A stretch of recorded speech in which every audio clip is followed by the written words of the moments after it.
Hey guys, it's Janvi here and welcome back to my YouTube channel. First of all, how is it already October? I feel like September was one of the fastest months in 2024 so far, and I'm absolutely baffled that it's already October, but I'm so here for all the fall vibes. So since we have 3 months left, I wanted to make a video on how to get your shit together before 2025. Personally, I don't want to go into 2025 feeling like I haven't accomplished anything in 2024. And I would like 2025 to just be a continuation of where I left off in 2024 instead of me trying to jump onto new goals on January 1st. So to prevent that from happening, I'm gonna give you guys some tips so that you guys have a fantastic end of the year. Let's get into it. If you catch me looking off to the side, it's because I'm looking at my notes on my laptop. Okay, so first things first, it's really important to create some sort of vision board. Now, you guys might have already done this at the beginning of the year, but I think it's a good idea to just create a fresh one for the last 3 months so that you can work on achieving your goals for the rest of the year. Now, you guys can use this to actually prep for your 2025 vision board. So it's kind of a 2-in-1 thing that you're doing. Honestly, you don't even have to go full out and create a physical vision board. You just create a mood board on Pinterest and that will work just as well. This will definitely help you guys envision your goals that you really want to accomplish by the end of this year. Second, this is something that I recently started doing and it helps so much. And the tip is to write out what you're looking forward to for the rest of the day each morning. And I guarantee you this is going to uplift your mood so much in the mornings and you're just going to be that much more motivated to complete your tasks throughout the day. For me personally, I like to write out things like, I can't wait to take my hot girl walk of the day. I can't wait to make my morning coffee. I can't wait to edit my videos. I can't wait to take a nice shower.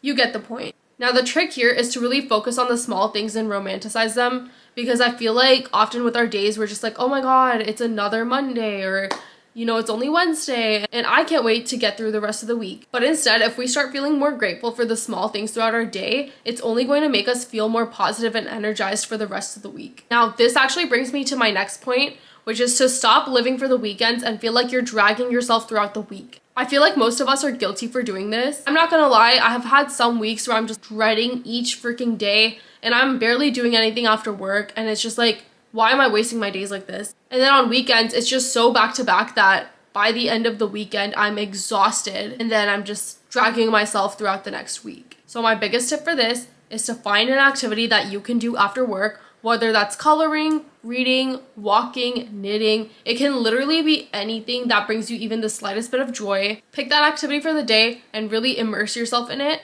And that way, each day you'll have something to look forward to after work and you're not gonna feel like you're absolutely not doing anything after work on the weekdays. And on the weekends, I know for me, I personally love going out with my friends, and while that's very fun, I feel like I can definitely go ahead and do some more wholesome activities. So try implementing at least one wholesome activity throughout your weekend and try to stay a little bit more grounded. Maybe don't jam pack each weekend and have some weekends where you have a lot of downtime. Moving on to my next point, for those days where you just can't seem to do much, maybe you're having a bad day, focus on at least one task that you know you can get done and allot 30 minutes for that task. See how much you can get done in those 30 minutes. This can literally be folding laundry, making your bed, cleaning your room, doing the dishes, whatever it is, but just focus on at least one task, start that task, allocate 30 minutes, and then if you have more time within those 30 minutes, then move on to the next task. I know that this at least works for me, and that way I don't feel like I've wasted my entire day. Remember, the goal is to feel satisfied with how you're utilizing your days overall. You want to feel like you've accomplished something most days so that you feel like you're making progress overall. Moving on to the next point, this is something that's very simple to do, but I feel like a lot of us forget because we tend to doom scroll on our phones. Instead of doom scrolling on your phone first thing in the morning, it's really important to set your tone for the day. Me personally, I like to listen to some calming music in the morning.